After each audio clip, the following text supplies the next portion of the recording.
My name is Greg Apodaca, and I am the CEO of Community 2.0. I want to thank you very much for being here today. This is our inaugural event of this type.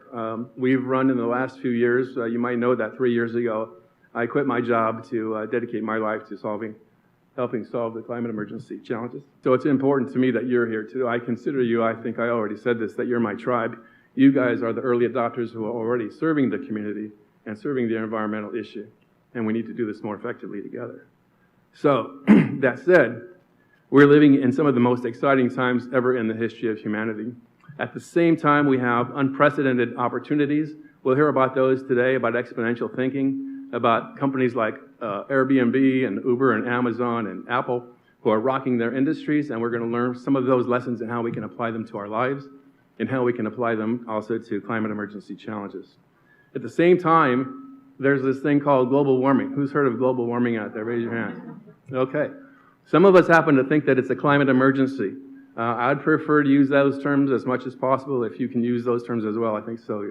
You might have seen the recent UN IPCC report that had the header on it said, Code Red for Humanity. Code Red for Humanity. If that's not a wake-up call, I don't know what is. So we need to work on that issue and the several issues that make up the emergency. I think the best way to do it is to have a positive incentive to do so, right? The upside of the climate emergency is that this huge wake-up call is that we have an opportunity. It's not too late yet to save the planet for humanity. We're on a course to disaster right now, ecological disaster, but the futurists that I listen to say it's not too late, but we have to come together. The movement that we need is a global movement on par with America and its allies mobilizing during World War II, when Chevrolet started making tanks instead of cars, and when people turned in their personal jewelry to make electronic circuits and bullets. And we're now in the fourth industrial revolution with about 24 different technologies that are rocking the world.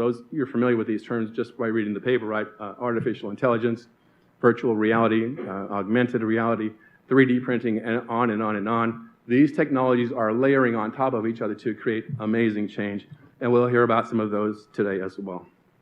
So, one of the big drivers for the green economy is the shift from fossil fuels, all the oils that we're digging up out of the earth and burning them.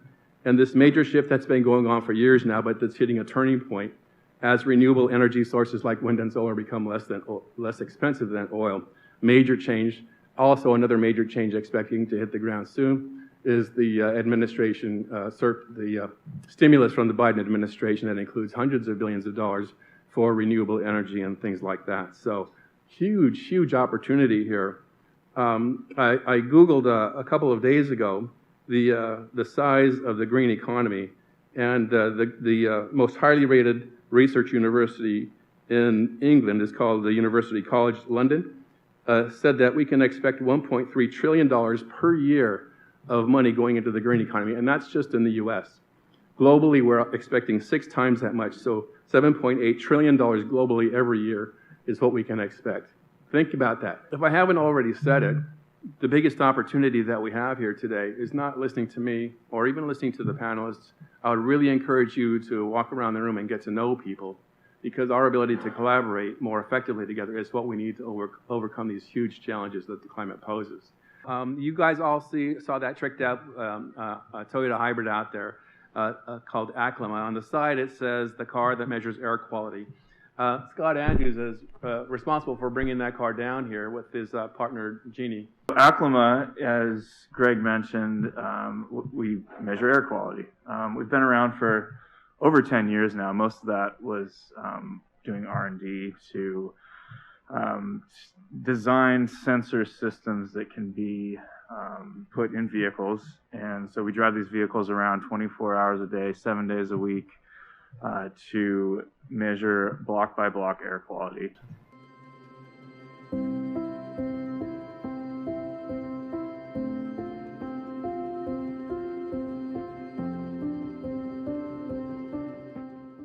Today we're announcing the launch of our hyperlocal mapping campaign that will measure air pollution and greenhouse gases on every single block of 2 AB 617 communities, Boyle Heights, East LA, West Commerce, and San Bernardino, Moscoy, as well as in the Bassett Avocado Heights Advanced Energy Community. Good morning. I'm so excited to be here with Aclima for their mobile air monitoring fleet. And it's great to see AB 617 in action. Today is a reflection of what I envision 617 to be, where it's a partnership with the community and they get to identify some of the solutions and how the money should be spent. This community is overburdened. We have the freeways to my right, we have the rail yard to my left, but the reality is that this community is full of kids that come and play at this park and enjoy themselves, not being aware of what they're playing in. We have 617, which has had the potential possibility and today in action, a very tangible action to have a robust way to analyze these pollutants. I'm very excited that we get to have local jobs for this and that we will have no more excuses. Before, we had sensors that were big contraptions that couldn't be moved easily. And now to be able to load it up in a vehicle and drive around and have these sensors that are smaller, that are lower cost, that are mobile, that increases the frequency and the geography that we can cover with our monitoring. We will have reasons, we will have data, we will have research to be able to move policy, to be able to hold polluters accountable and have the quality of life that we deserve.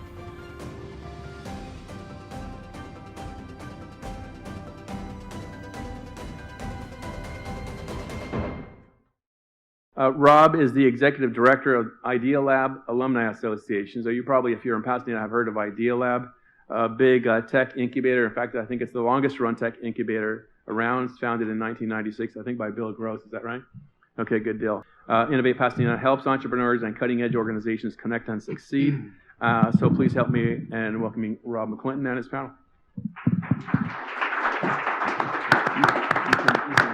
Thank you, Greg, for those kind words. Well respected. Thank you, everyone, for being a part of this. And I would like to introduce my panel here. So first up on the far side, we've got Paul Thomas, who is the Deputy CEO of the San Gabriel Valley Economic Partnership. Closest to me here is Drew Shula, who's the founder and CEO of Verdical Group and founder of the Net Zero 2021 conference. And a man who has the best titles that I just have to get these together myself. Professor Reverend J. Michael Huls, owner of Zero Waste USA, Principal Sustainable Environmental Management Company.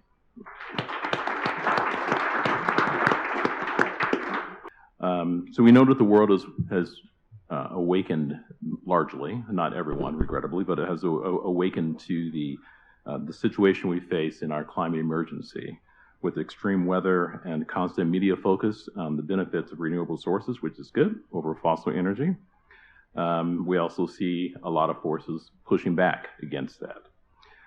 As the pandemic-driven recession lifts, we've seen some changes in people's behavior, both for the good and for the bad. There was some backsliding that came with during the pandemic. And the Biden administration has hundreds of billions of dollars earmarked for environmental issues.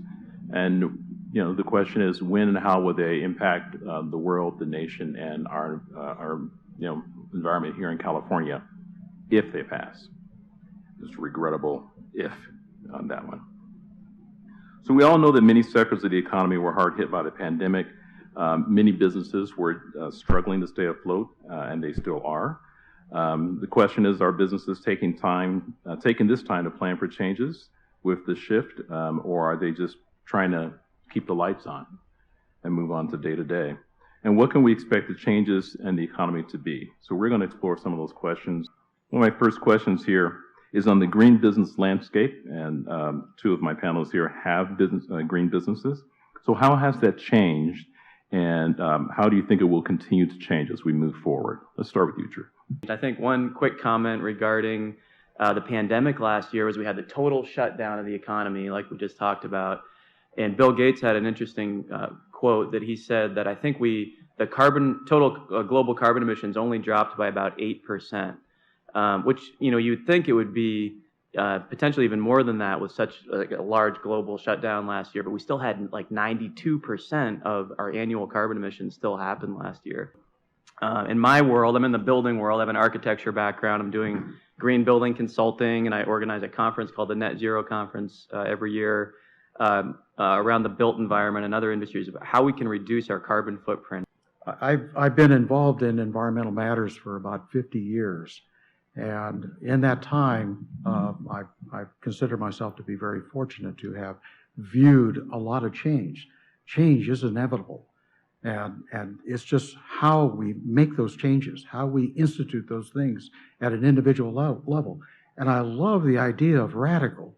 Now, when I was in college, I was a radical. And radical was defined as to the roots. And the idea is that we have to really grow this from the grassroots. And that means not only in citizenry and in government, but also in business. And there are a number of companies that have done tremendous efforts in terms of disruption. I just recall when I was sitting in an audience when I was like about 17 and listening as part of a group that was organizing the first major grassroots organization in the nation, which was the California Resource Recovery Association. And we were a collection of students and businesses and activists and such all coming together. But we listened to a speaker who talked about, when will you people, you recyclers out there, get it through your thick skulls that you're never, ever going to recycle more than 2%. And it was like a challenge. But today, we're talking about zero waste. We're talking about net zero. We're talking about substantive change. Things have changed in those 50 years. So I'm here to tell you that don't give up the fight. It is what we got to do. It takes time. And as a geologist, time is probably our most difficult thing. But if we just keep the faith and work at the grassroots level, we can affect the kind of change that we'll see the results that we demand. So I work for the San Gabriel Valley Economic Partnership, and we support local businesses. And I suppose every panel needs a villain, and I'm the one this time. The gas company is a pretty strong supporter of our business, but so is SoCal Edison. So we're always trying to deal with this balance. And so we do see some of the negative things that come through, but there's signs of positive change. I mean, I watched the NFL, and there was an ad for a Ford F-150 hybrid, which is mind-blowing to me. So that you can actually see evidence going on that people are changing behavior and they're interested.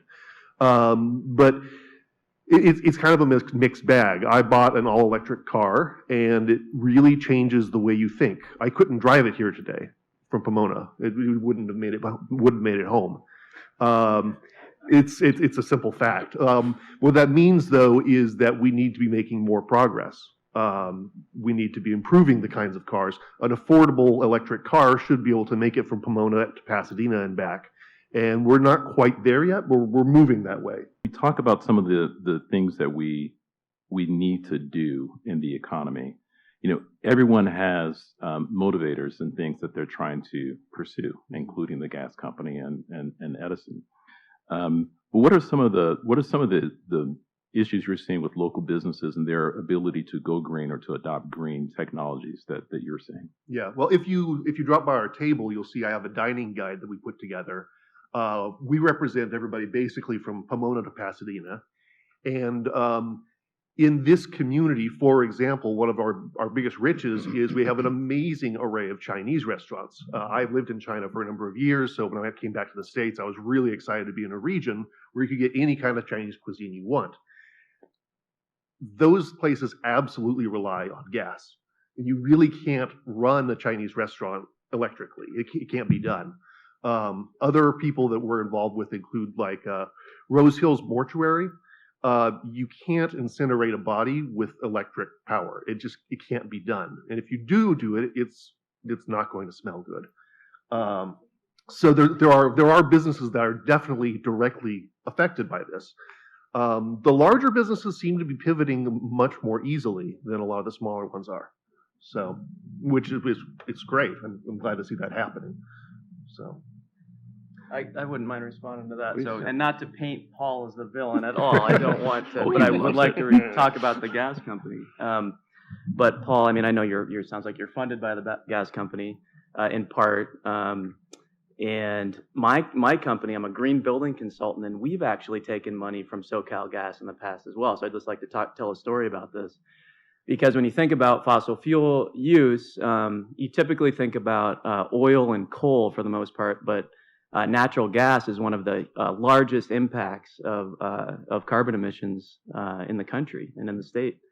And so SoCal Gas is one of the biggest bad guys out there locally. They have a massive carbon footprint. And it's funny, I'm in the green building industry. The U.S. Green Building Council local chapter here in L.A. every year has done their annual event at the SoCal Gas facility in Downey. It just makes no sense for the past 20 years. And that's the industry that I grew up in here in LA. And I didn't really connect the dots until the past couple of years. There's been this huge push towards electrification in buildings in the state of California, which is really needed and important, and getting gas out of buildings. And that's the future. That's going to happen. There's already 50 cities around the state of California that have legislation enacted now that will remove natural gas in all new construction, and that's just going to continue. Then there's all these legacy buildings as well. The existing building stock, 99% of the buildings that we're in today that have natural gas connections. So it'll be decades before this whole story plays out. But anyway, I just wanted to share the story that, the SoCal Gas, I have a lot of friends there. Paul's a really nice guy, and, we're on this panel together today. There's really great people involved on both sides of this thing, but it's when money is involved in these really big impacts and interests in the transition away from fossil fuels to renewable energy, money talks and influences a lot of people. And when we were starting our net zero conference 9 years ago, we received funding from SoCal Gas. But then we're talking to folks there, and they're trying to change the conversation of what we're presenting about at the conference to move towards net zero. So they were influencing our ability to have the discussions that we wanted to at the event. Their money was buying our influence. So we made a really tough decision last year to no longer accept money from SoCal Gas, which was about 10% of our revenue. It's a huge business decision for me as CEO, something I'm super proud about because this is paying for our people and our time, and we thought it was really the right thing to do. We felt like we were selling out and changing the narrative based on receiving money from SoCal Gas. So it's really insidious, sort of greenwashing happening. It's a massive carbon footprint from the gas company that you all should be aware of, and it takes a lot of courage to make these big decisions to really catalyze this radical transformation that we're talking about. So I encourage all of you guys to think about that, think about the influence of money from the fossil fuel industry and the work that you do every day, no matter what it is, and try to eliminate that. Also, it underlines the need actually for public funds. Obviously, there's a massive package going through Congress right now, and they're talking about green business as an infrastructure issue, which is new. I don't think that's ever really been lumped in before. But we need it from the state as well. And that means all of us have to be using our influence. Electrification requires a lot of batteries. It requires not only the production of batteries, which means that we have to find lithium, which is the best material that we have right now to produce batteries. So that's got an issue. But we also have to find a way to more adequately recycle and handle the materials that are going to be end of life. So these are issues that have not been fully solved, but for most of the batteries that we see, like lead acid batteries, those are easily recycled. But the complexities of the lithium, nickel batteries is a little bit more difficult, and that is something that is currently in more research phase, but there are opportunities developing at this present time. Yeah, I just would take a second to maybe reframe the conversation as well, and maybe we do need to paint you as the villain over here. Because when you're bringing up examples about, cooking Chinese food with natural gas, or the problem of, batteries and electric vehicles, it really distracts. These are fringe issues that really distract from the bigger picture goals that we have in the large problems that we're trying to solve. We need to get off of fossil fuels and not worry about incinerating human bodies with natural gas, and move towards getting our energy from the sun and the wind and renewable sources. That's what we're focused on trying to do here. So don't get distracted by arguments like that, okay? Focus on the big picture.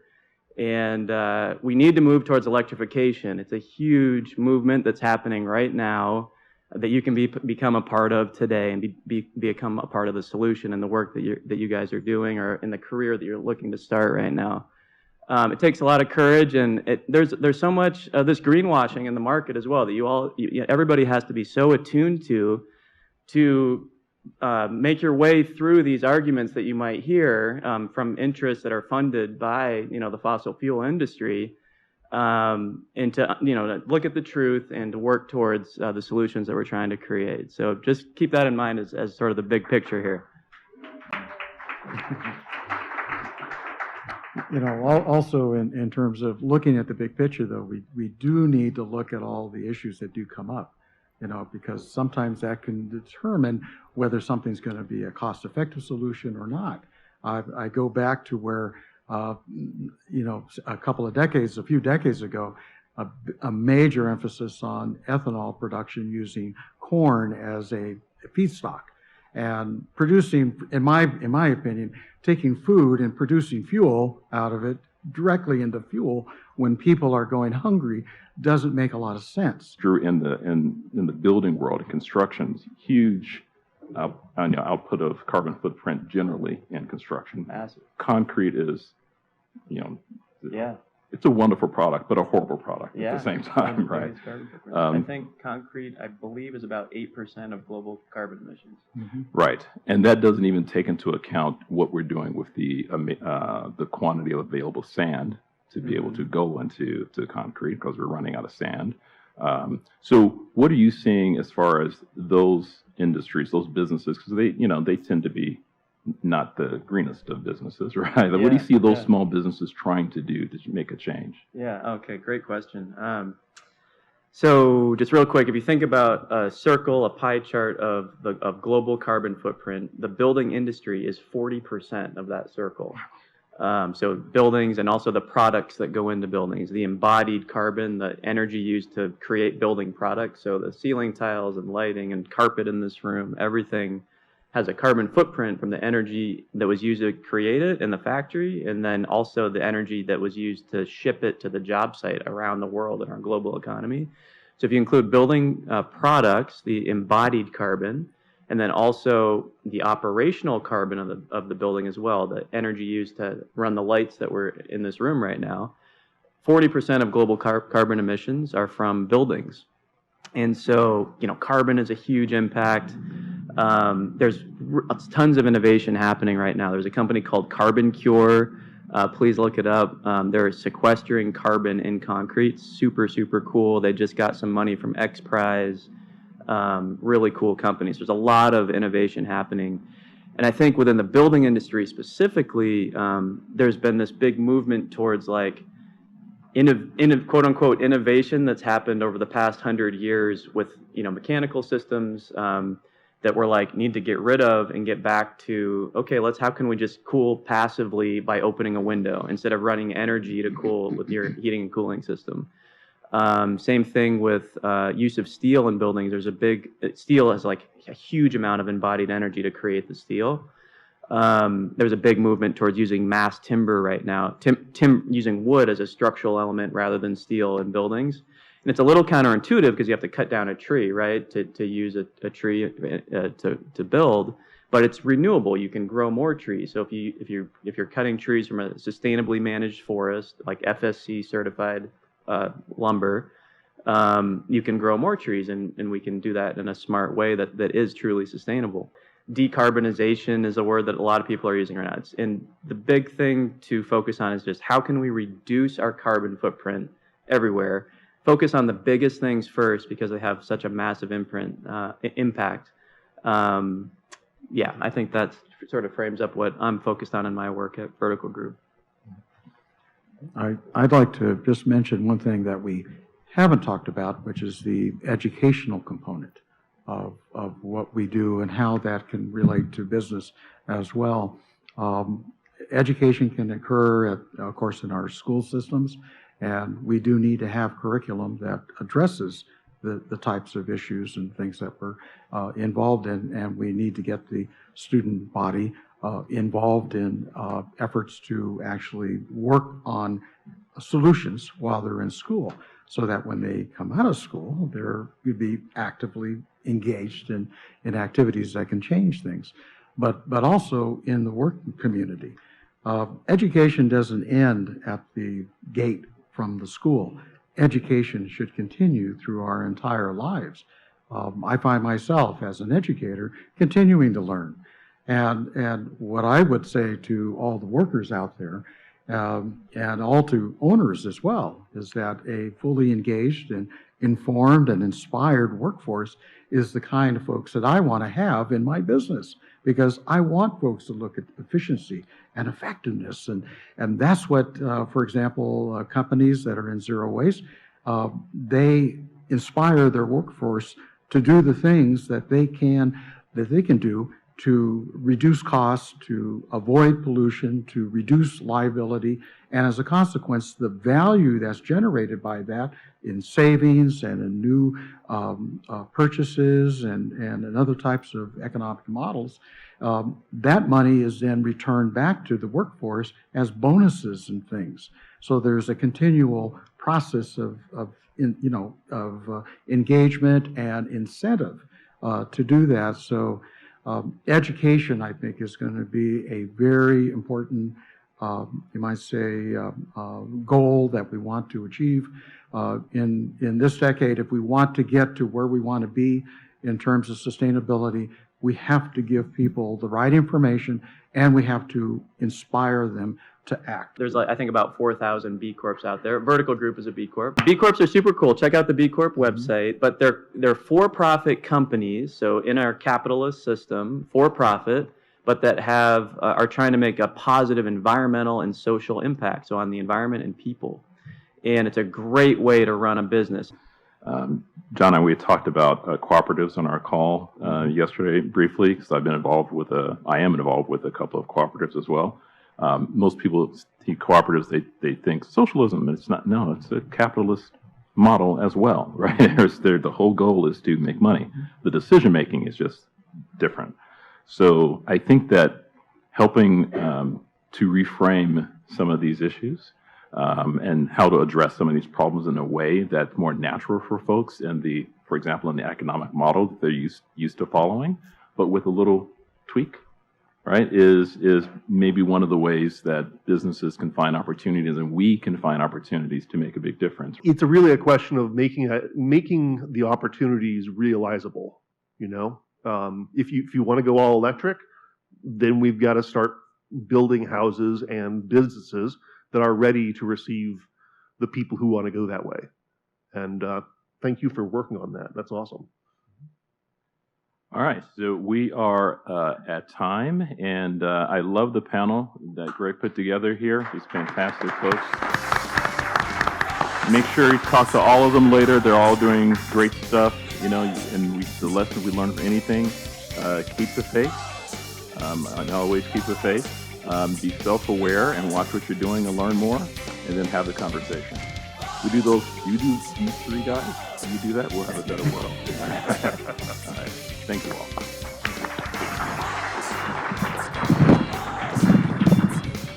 Hello, this is Dan Nowman, Nicewander, host of The Nowman Show. I hope you enjoyed Community 2.0, Part 1. And always remember to stay present in the moment, here, now, always.